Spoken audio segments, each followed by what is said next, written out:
everyone, my name is Sydney. I will be covering lobotomies. The title is Incisions in the Mind.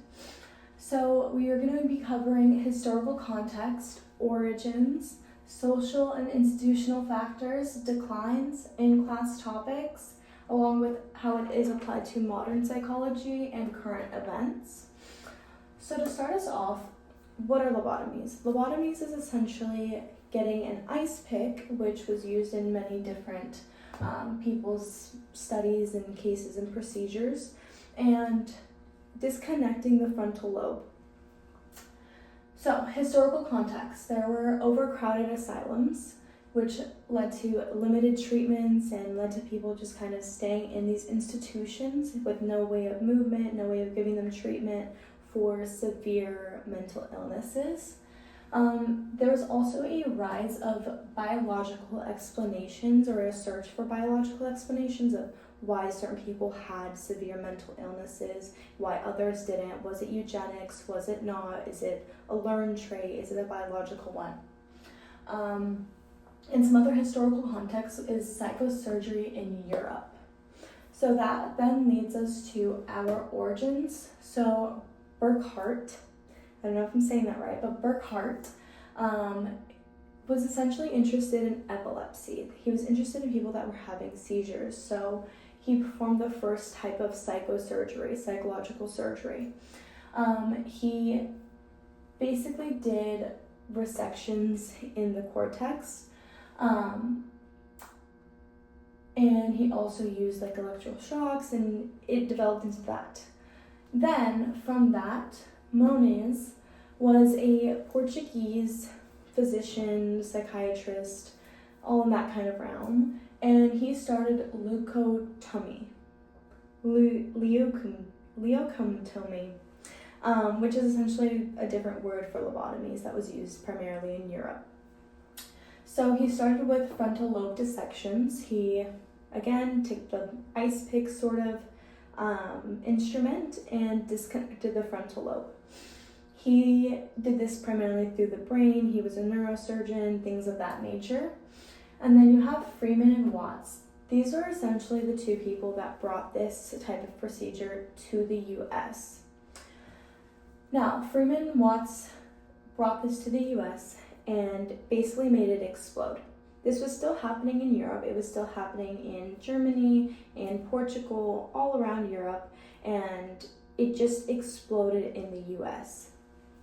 This will go into kind of that historical context of where they were so interested in eugenics at this time, intelligence testing, who was feeble-minded, who was not.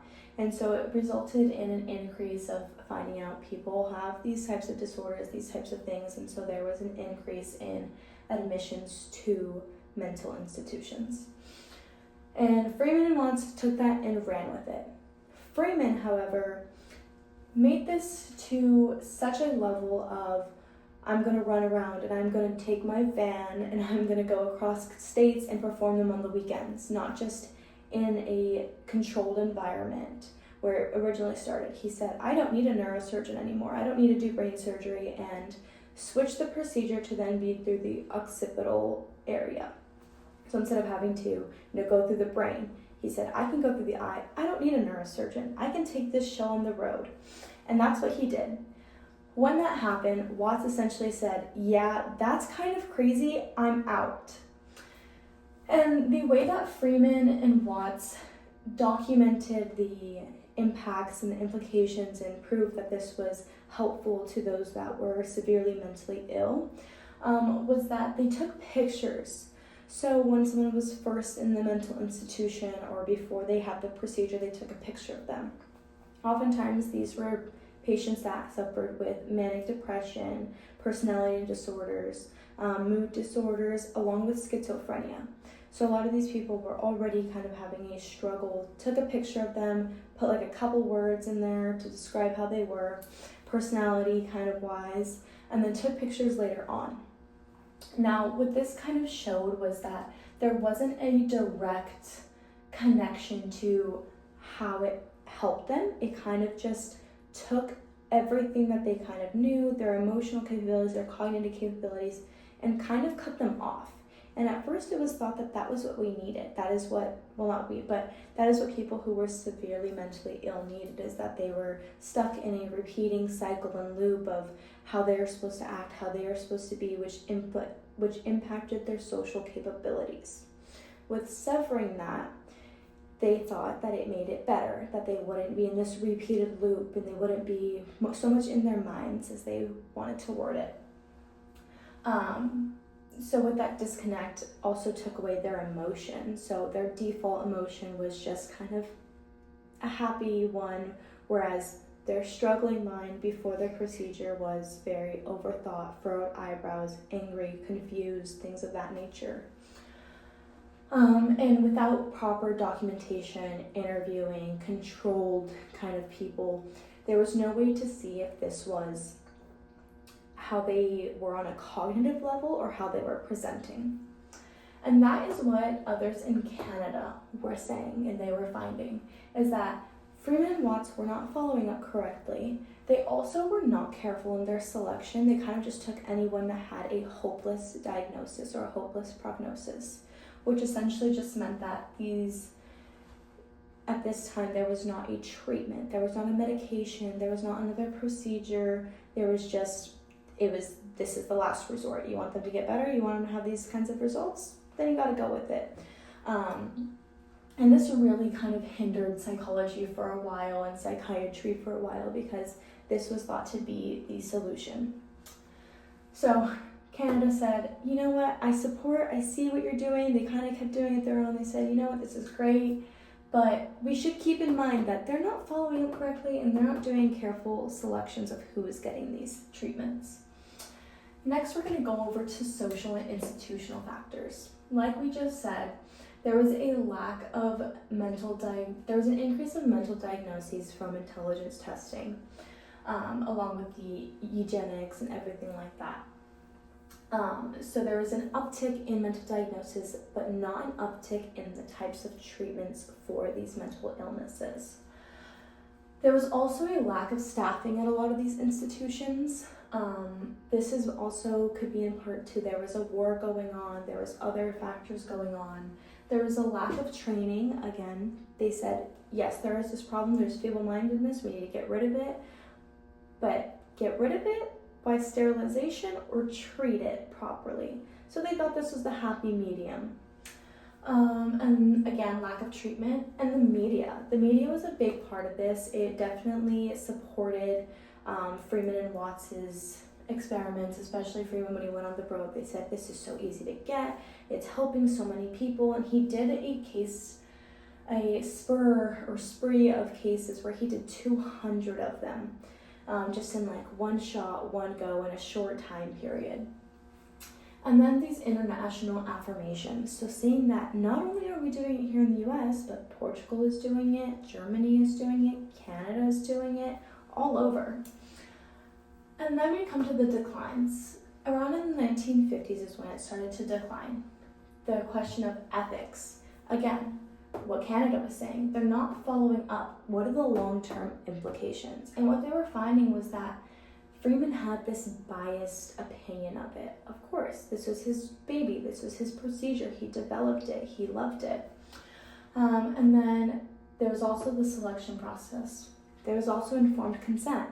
These people with this hopeless prognosis were not thought to be mentally capable enough to handle their livelihood, so how they were living their lives. So how could they consent to getting this procedure done? A lot of times they couldn't. And then there was also a lack of progression of understanding how it worked, why it worked, and on whom it worked. There was kind of a mixed review as they kept doing them and kept doing them and it kept growing and it kept growing. They were finding there was inconsistencies. Same people, same age, different people, same age, similar backgrounds, same diagnoses, get the same procedure, but have a different effect on their cognitive performance and their emotional performance. So it was inconsistent. Now, in class, we talked again, connecting this to intelligence testing. This was the big reason for the uptick, along with sterilizations. They wanted to get rid of people who are feeble-mindedness. Again, we are back in this war period. We are in this time where we want to be the best. We want to have the best minds. We want to have the best people. And this is how they thought that they would get that. So it led from Pavlov doing his kind of, classical conditioning and saying, could people be part of that? And also curious on the ethics of the dogs. Was that right? Was that wrong? The dogs had no say. And then intelligence testing. Again, who's feeble, who is not. Sterilizations, let's get rid of these people. Ellis Island, let's get rid of these people. They are not intelligent. They are not our standard. Yes. And then modern psychology. So with modern psychology, this comes into the question of clinical trials, making sure that people have informed consent. They know what they're signing up for. They know what is going on. And then case studies, again, making sure that they are not biased, making sure that they have all these standards and repercussions of, this is how this should go, and this needs to be tested, and this needs to be proved. I mean, we changed more to a data-based rather than just a results-based. We wanted to see the statistics, we wanted to see the facts, we wanted to see the numbers. So that led to this now. Now, current events. Right now, there is a lot of discussion of human rights, women's rights, and autonomy. Who gets a say on whose body? Especially women. This is becoming an increasing concern in today's society, especially in the last 6 months. With this comes the historical context, the origins. It all relatively was primarily on women, primarily on people who didn't have a say. And so when we take away the rights of women, or on humans in general, we take away their ability to have that yes or no. A lot of the times it was families sending their family member who they thought was feeble-minded to this medical institution or this mental institution. And so it comes to that question in today's environment. Do we have a say, or do we not have a say on what goes on in and outside of our minds? Thank you.